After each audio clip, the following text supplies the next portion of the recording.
தமிழகத்தை குறிவைத்து பாஜகவினர் அரசியல் நகர்வுகளை மேற்கொண்டு வருவதால் மக்கள் விழிப்பாக இருக்க வேண்டும் என விசிக தலைவர் திருமாவளவன் தெரிவித்தார்.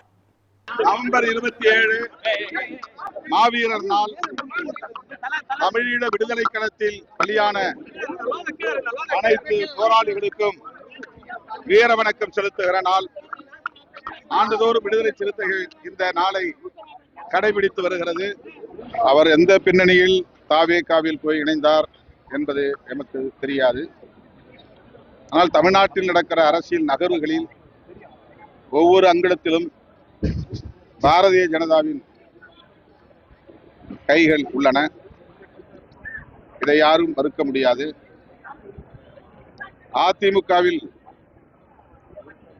இன்றைக்கு உள்ள இந்த குழப்பமான நிலைக்கு அல்லது விமர்சிக்கப்படும் நிலைக்கு பாஜகவும் ஒரு காரணம் என்பதை அதிமுக தலைவர்கள் உணர்வார்கள் என்று நான் நம்புகிறேன். தமிழ்நாட்டை குறிவைத்து பாஜக உள்ளிட்ட சங் பரிவார்கள் அரசியல் நகர்வுகளை மேற்கொண்டு வருகிறார்கள். இந்த சூழலில் தமிழ்நாட்டு மக்கள் விழிப்பாக இருக்க வேண்டும் என்பது மட்டும் என்னுடைய வேண்டுகோள்.